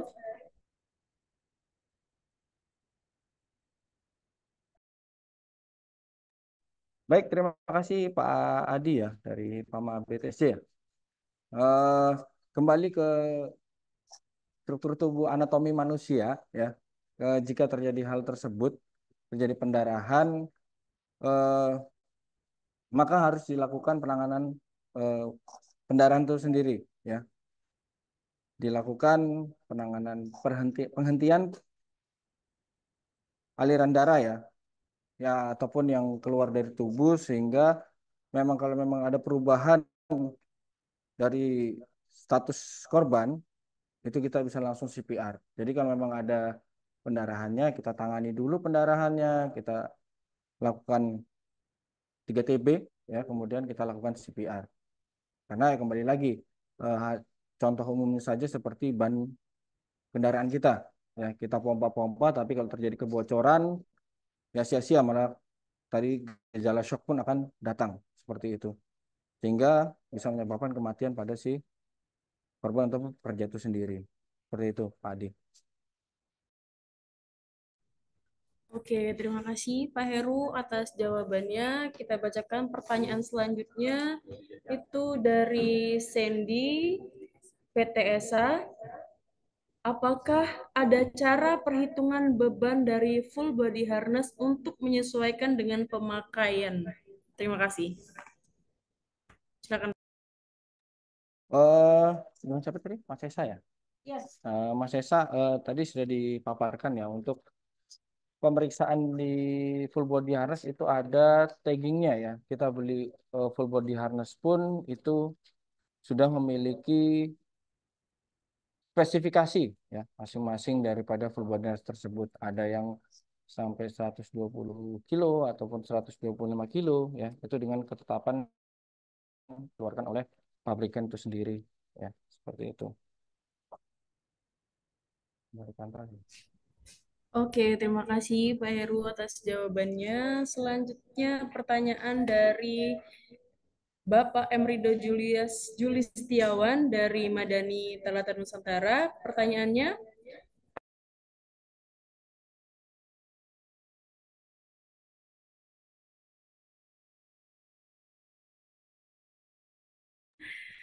oke, terima kasih Pak Heru atas jawabannya tadi. Selanjutnya pertanyaan dari Bapak Rido Julistiawan dari PT Madani Teladan Nusantara. Pertanyaannya yaitu, apakah ada syarat khusus terkait kesehatan pekerja sebelum melaksanakan pekerjaan di ketinggian?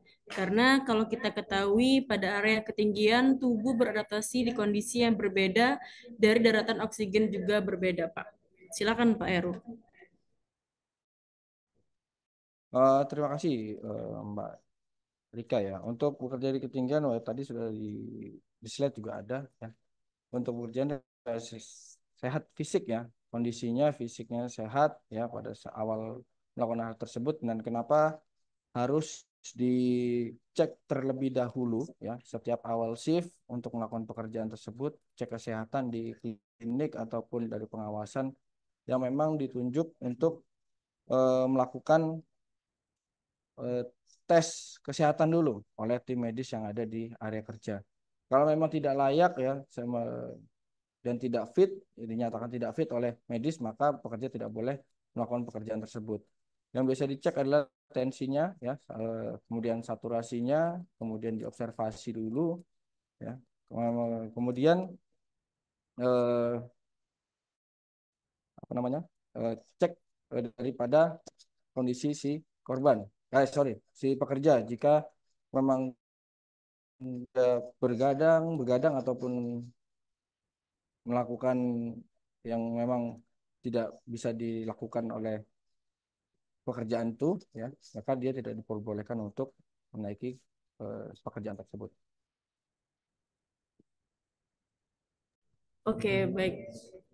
Terima kasih Pak Heru atas jawabannya. Oke, sesi tanya jawab kita sayang sekali sudah habis ya Bapak Ibu karena waktu kita tidak banyak. Jadi jika pertanyaannya dari Bapak Ibu yang masih belum terjawab, boleh nanti silakan langsung menghubungi Bapak Heru Setiawan. Untuk kontaknya bisa langsung diminta oleh panitia ya Bapak Ibu. Oke, selanjutnya kita akan bermain games bersama-sama. Kepada Bapak Ibu dipersilakan untuk masuk ke dalam permainan dengan mengklik link yang ada di kolom chat, atau bisa juga dengan melakukan scan barcode yang ada di layar HP atau laptop Bapak Ibu saat ini. Ada scan-nya Bapak?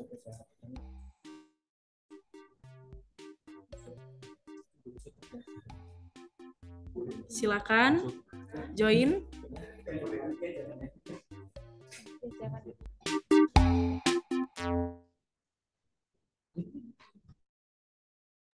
Ayo silakan Bapak Ibu peserta Zoom. Untuk linknya sudah di-share ya di kolom chat. Silakan untuk mengklik linknya atau bisa join melalui scan barcode yang sudah ada di layar. Silakan Bapak Ibu. Karena nanti ada hadiah yang menarik dari panitia untuk pemenang. Silakan. Ayo, ini ada 106 peserta. Kita lihat berapa banyak yang bergabung. Oke. Untuk pendaftaran pesertanya saya tunggu sampai 15.50 ya, sekitar 4 menit lagi. Oke, sudah ada 18 orang. Silakan lanjut terus. Pakai nama asli ya, Pak, jangan pakai nama inisial.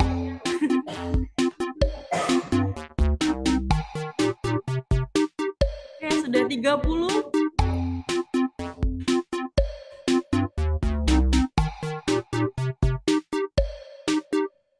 Kalau tadi Bapak Ibu mendengarkan materi yang disampaikan oleh Bapak Heru Setiawan, pasti bakal cepat jawabnya dan benar. Karena nanti kita akan memilih pemenang itu yang paling cepat dan yang benar jawabannya ya. Oke, sudah 43 peserta.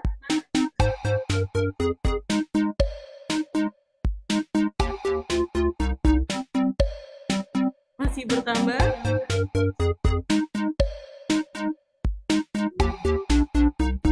Linknya ada di kolom chat ya Bapak Ibu. Atau bisa di-scan barcode yang ada di layar.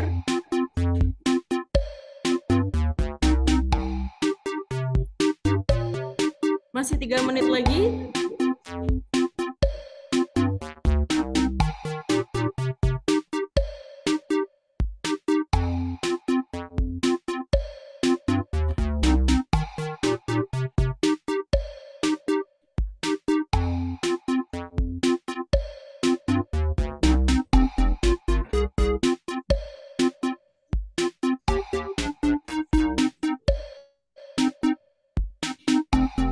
Sudah 55 peserta.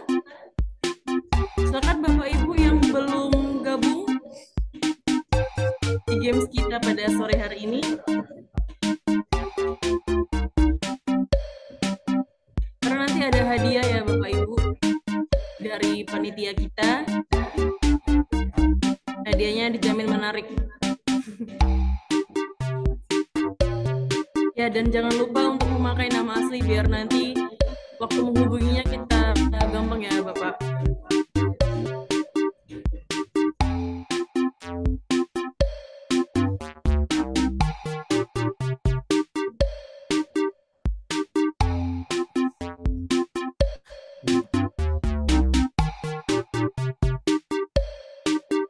Oke, bagi yang belum bergabung silakan. Linknya ada di room chat ya Bapak. Atau bisa scan di layar.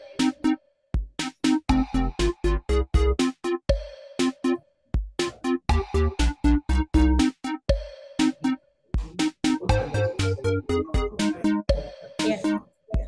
Oke, 1 menit lagi. Ayo Bapak Ibu yang belum bergabung silakan. Oke. untuk pendaftarannya. Kita hitung mundur. Bisa dimulai sekarang, panitia? Siap. Kita mulai. 3, 2, 1. Oke. Fokus ya, Bapak Ibu.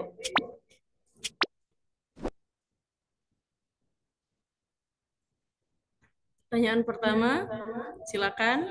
Apa kira-kira jawabannya?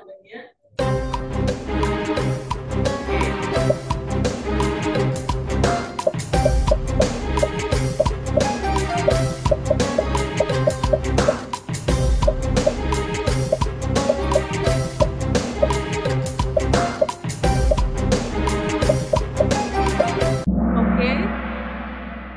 Wah, ada 7 orang yang benar ini. Oh, belum. Oke, kita lanjut ke pertanyaan selanjutnya.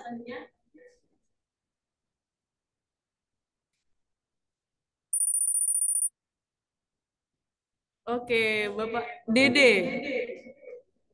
Yang kedua ada Robi Alpen. Yang ketiga ada Rido.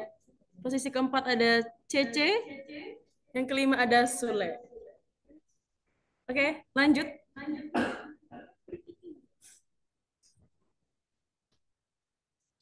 Oke, pertanyaan kedua, silakan dibaca dulu pertanyaannya. Oke, sebelum melaksanakan pekerjaan pada ketinggian, pekerja wajib memastikan prosedur kerja ketinggian antara lain. Ayo dijawab. Kalau yang tadi memerhatikan Bapak Heru pasti bisa menjawabnya ya. Oke, ada 12 orang ini yang benar ya. Jadi jawabannya permit to work, job safety analyst, dan risk assessment. Oke. Nah, berubah klasemennya. Oke, yang pertama itu ada Bapak Rido, yang kedua ada Sofian PPA, yang ketiga Bapak Sule, yang keempat atas nama BBB, dan yang kelima ada Bapak Yusri. Ya. Untuk pertanyaannya itu ada di layar Zoom ya, Bapak. Silakan untuk pertanyaan ketiga. Coret.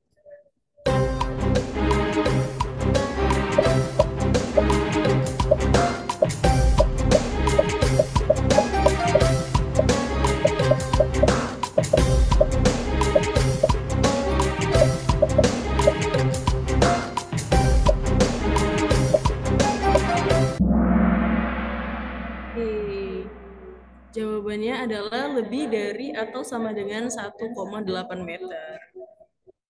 Ada berapa ini? 14 orang ya, Bapak. Lanjut, pertanyaan kelima.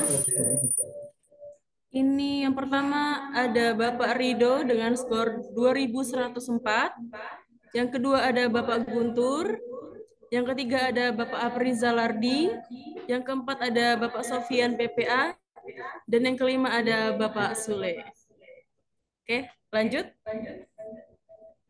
Pertanyaan keempat. Pencegahan trauma suspension saat bekerja di ketinggian antara lain. Oke, silakan dibaca dulu.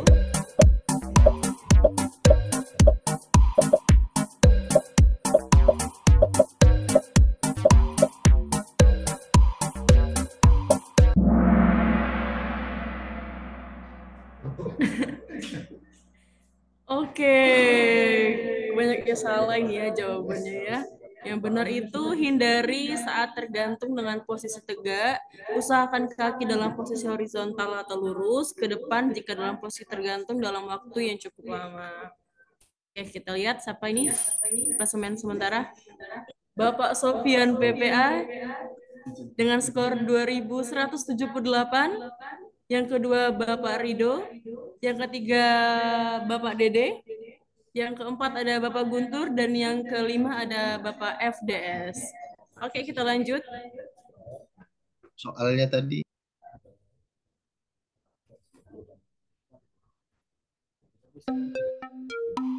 Oke, pertanyaannya yang termasuk alat penahan jatuh perorangan adalah... Ayo ini.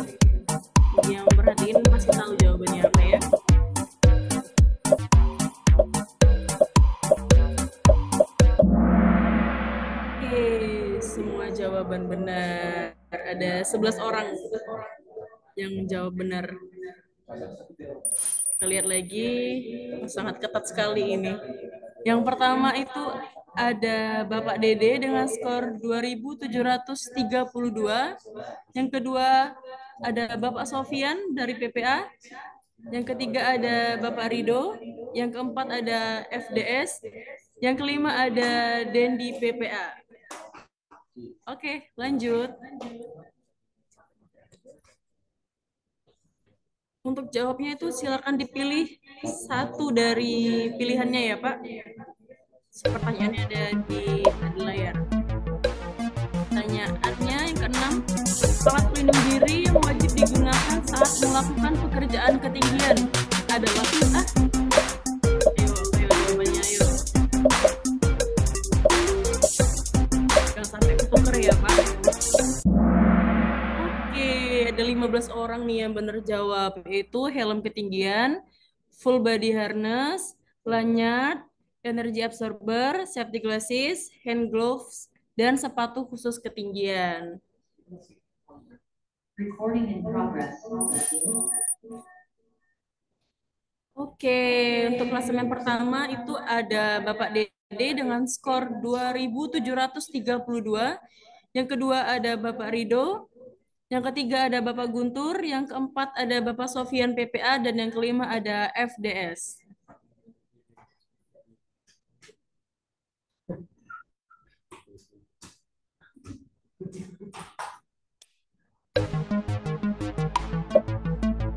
Pertanyaannya yang ketujuh ini adalah alat hukum penahan tubuh yang akan mendistribusikan daya atau tarikan di saat pencegahan dan penangkapan jatuh. Ada beberapa jenis body harness antara lain.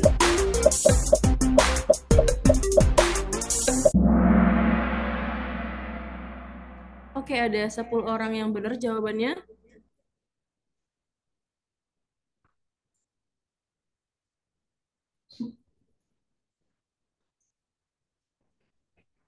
Oke, langsung di next.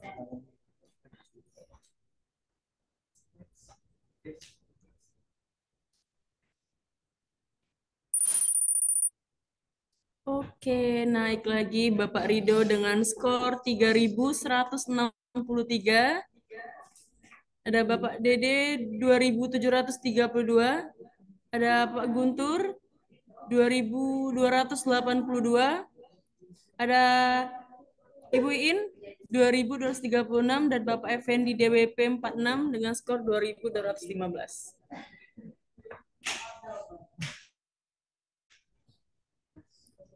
Next, pertanyaan ke-8.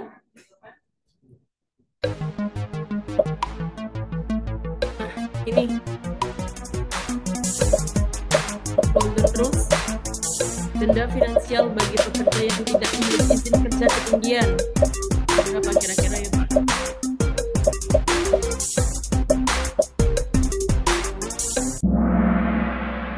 Rp1.000.000 ya, Pak.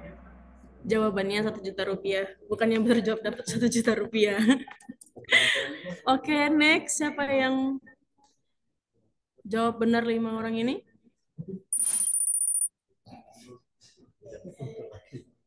Yang pertama itu ada Bapak Rido dengan skor 3163. Ini Bapak Sofian naik jadi 3087. Ada Bapak Dede 2732, Bapak Guntur, dan Ibu Iin.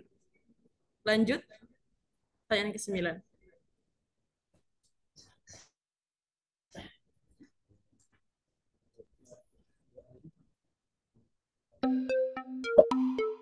Yang termasuk alat menahan jatuh kolektif adalah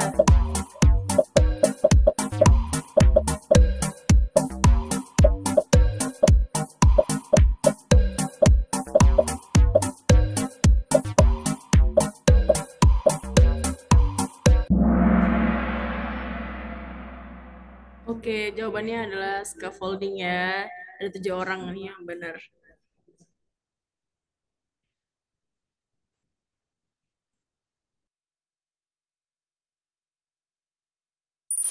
Oh ya, untuk ini ya jangan dicoret-coret ya Pak di gamesnya. Nanti takutnya terganggu untuk yang lain. Dan untuk kelas yang pertama ini ada Bapak Sofian PPA dengan skor 3.968. Yang kedua ada Bapak Rido 3.163. Yang ketiga ada Ibu Iin 3.068. Dilanjutkan oleh Bapak Dede. Dan yang kelima ada Bapak Taufik ICT PPA. Pertanyaan terakhir ini Pak. Silakan.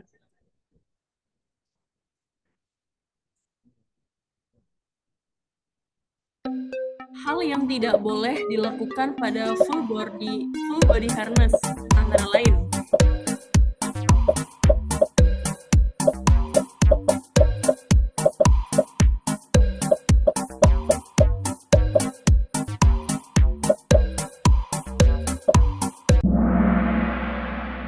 Oke, jawabannya adalah membiarkannya bersentuhan benda tajam atau runcing. Oke, kita lihat klasemen akhirnya. Oke, yang ketiga ada atas nama Iin, yang kedua atas nama Rido, dan yang pertama adalah Bapak Sofian PPA dengan skor 3.968. Di posisi 4 ada Bapak Aprizal dan yang kelima ada FDS. Selamat untuk para pemenang, silakan untuk menghubungi panitia.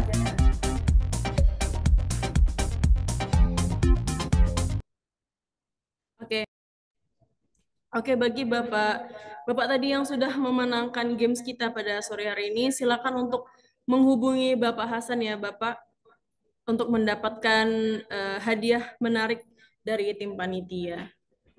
Oke, acara selanjutnya ini kita foto bersama dulu ya, Pak. Silakan untuk menyalakan kameranya dengan menggunakan background yang sudah diberikan tadi.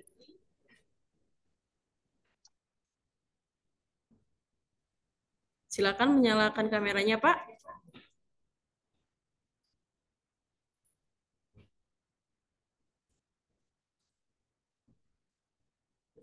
Yang Oke, izin Bapak Ibu semua, silakan untuk dihidupkan kameranya. Kemudian kita akan melakukan sesi foto dokumentasi untuk kegiatan kita ruang K3 volume 2 sore hari ini. Mungkin tangannya mengepal Bapak Ibu semua. Oke, izin untuk memandunya. 1, 2, 3.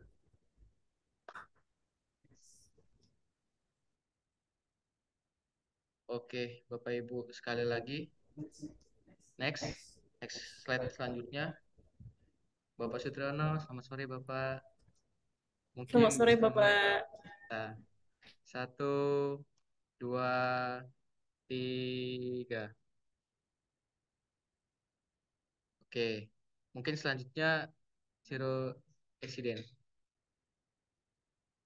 Oke, bisa dimulai sekali lagi teman-teman semua. Zero accident. 1, 2, 3.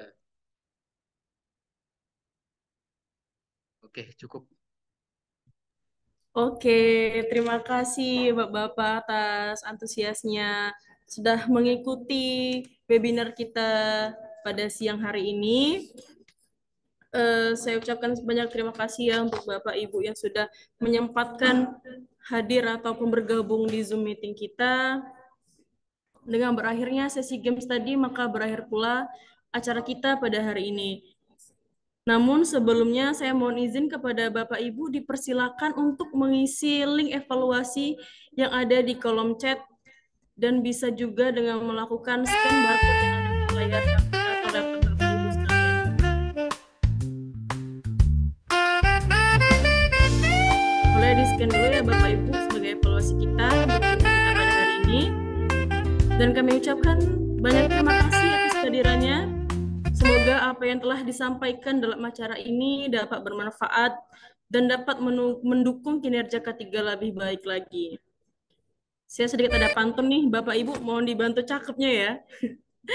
Siang hari makan kuaci. Cakep. Makannya bareng Richard Pratiwi. Cakep.